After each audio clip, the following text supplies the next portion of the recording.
oh ibu nggak bisa dipidana karena ibu sedang melakukan penelitian. Apa yang harus saya tahu? Ibu melakukan penelitian apa sih? Metodenya apa sih? Karena itu yang menentukan garis batas antara ini kebebasan berpendapat atau fitnah dan pencemaran nama baik. Ahli ini kesimpulan dulu dilakukan, baru dicari pembenaran.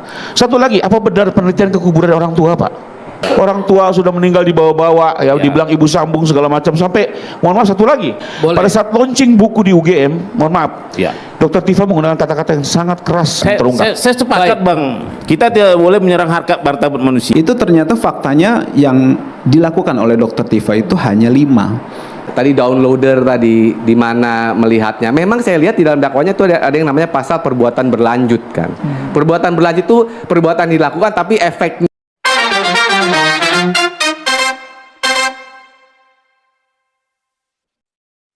Mas Roy, RRT ya, itu sah meneliti dokumen informasi publik. Soal ucapan 93% sekian ijazahnya palsu, Itu kan kuantitatif ya.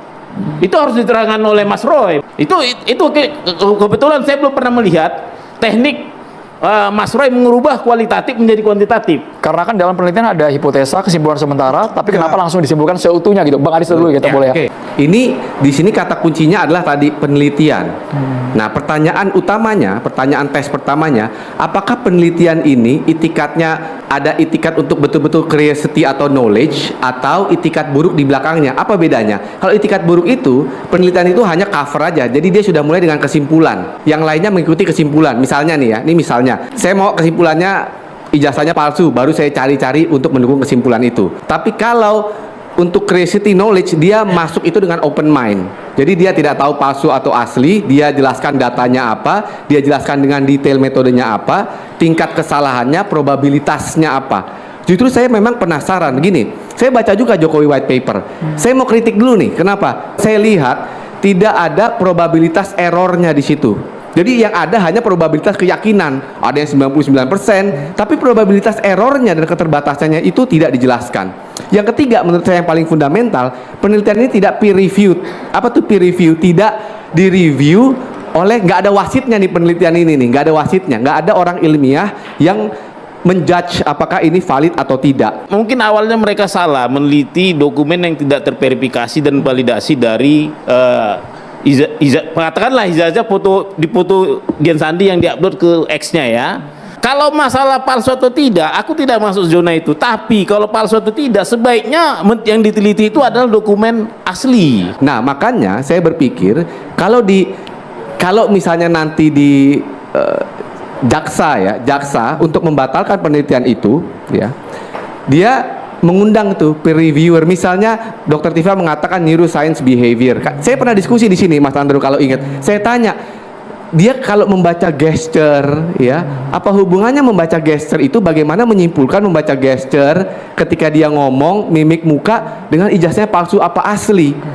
Nah, itu metodenya di mana pada waktu itu? Nah, kalau saya menjadi jaksa, itulah yang harus dibatalkan. Apakah betul ada metode seperti itu? Apakah metode itu bisa menyimpulkan sampai 93%, 95%? Apakah mungkin tadi merubah data tadi Pak Bonatua ya, boleh masuk juga, Bang, kualitatif Bang menjadi kuantitatif? Itu nggak sederhana itu.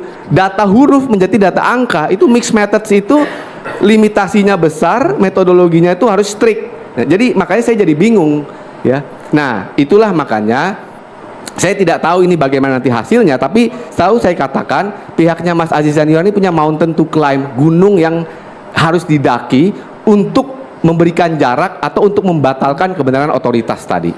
Layak Pangaribuan ya. Jadi setauku ya, correct me if I'm wrong ya, peneliti itu ada 3 levelnya ya, eksploratif, deskriptif sama eksplanatif.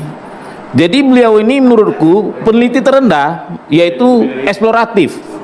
Dia eksplor doang. Dokter Tifa ini ya, RRT ya. Bayangkanlah sebuah penelitian, ibaratnya ini Magel Hain dulu, dia nggak tahu bumi ini bulat, tapi dia coba aja, pokoknya ketemu apa-apa diceritakan, Ini menarik. Eksploratif itu betul paling rendah, tapi kenapa bisa kebenarannya 99%? Eksploratif kita belum tahu apa-apa, kita eksplor.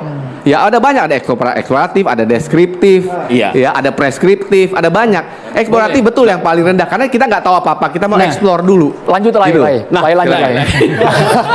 Jadi memang kita sepakat. Kalau seandainya ini forum ilmiah, kita akan bertanya itu ke Pak Roy. Tapi kan pertanyaan yang tidak. Kegiatan penelitian ini sebenarnya di mana-mana bisa dikerjakan kok. Tidak ada undang-undang yang mengatur. Bu. Ada undang-undang penelitian ilmiah lah, ada. Di sini sedikit kurang sepakat kalau kita membahas bagaimana soal ijazah itu sendiri. Kenapa? Karena yang dibahas ini nanti adalah tindakan dari Dr. Tifa, ya, dari Roy Suryo nanti jika memang berlanjut yang terkait dengan apa yang mereka lakukan. Yang mereka lakukan itu, ya, tuduhan terkait dengan satu objek. Mereka mengatakan itu palsu. Itu sebenarnya yang tadi disampaikan oleh ahli juga. Kita mengcounternya bingung kita kan. Apa yang mau kita counter sedangkan kita tidak memberi Secara sumber yang substansi lengkap. saintifiknya tadi bisa dijelaskan nggak?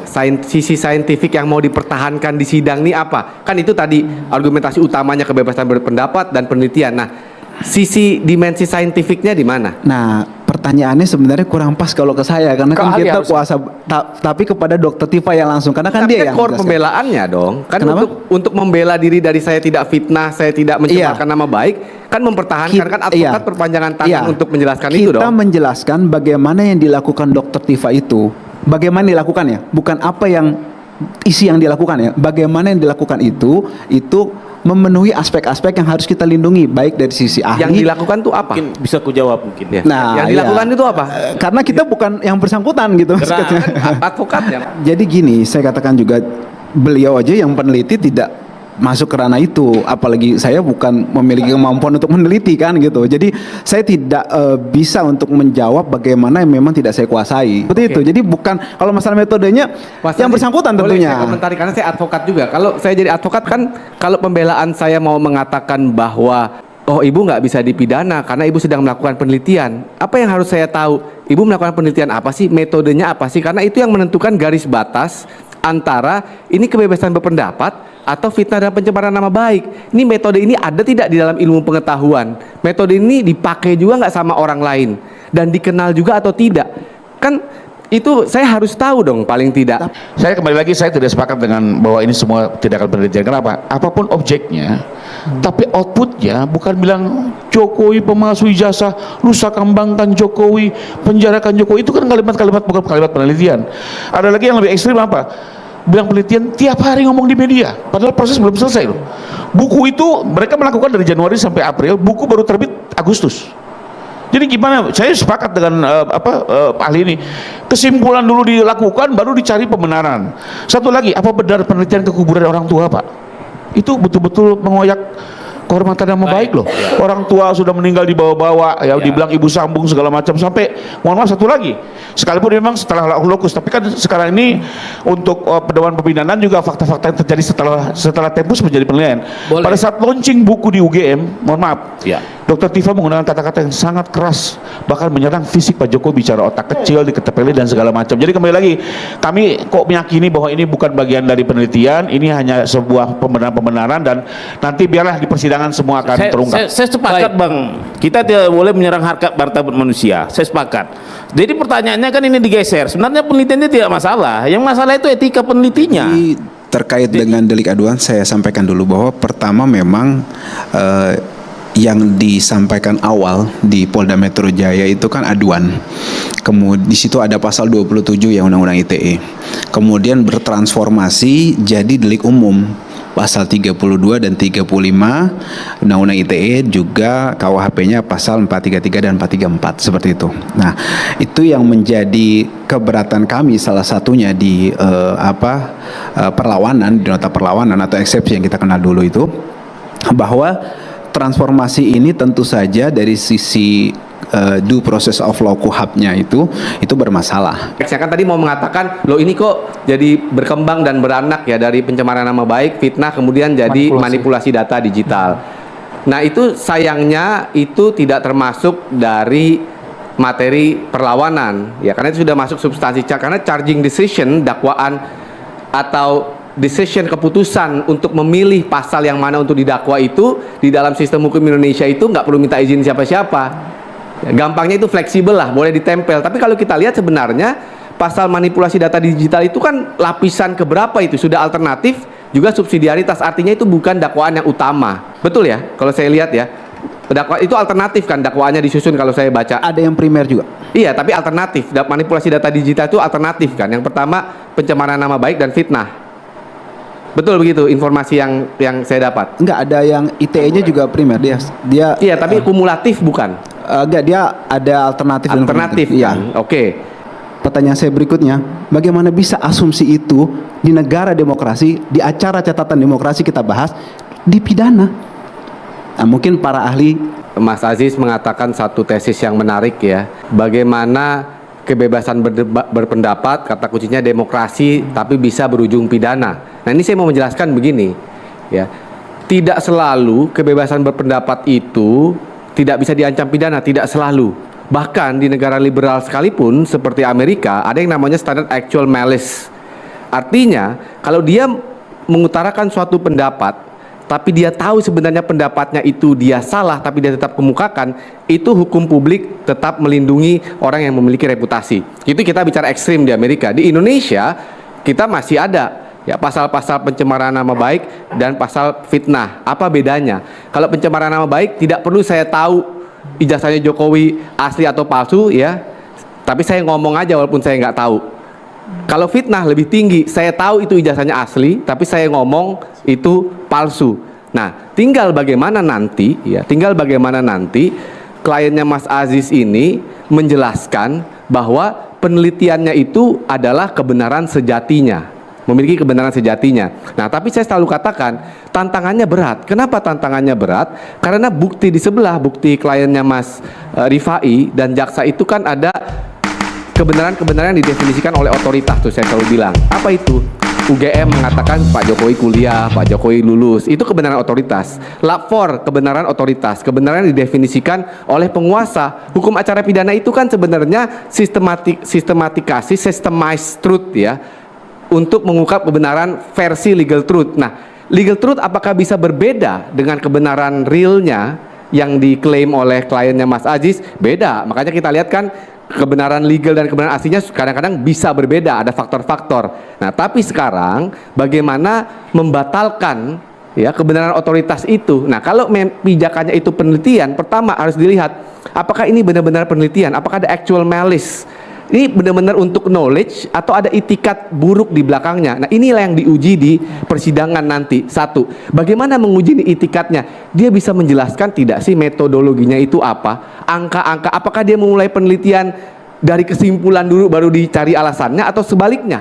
Alasannya dulu baru kesimpulannya. Perihal mengenai 28 bukti yang jadi uploadan yang disampaikan di daftar dalam dakwaan itu ternyata faktanya yang dilakukan oleh Dr. Tifa itu hanya 5. Tadi downloader tadi di mana melihatnya. Memang saya lihat di dalam dakwaannya itu ada yang namanya pasal perbuatan berlanjut kan.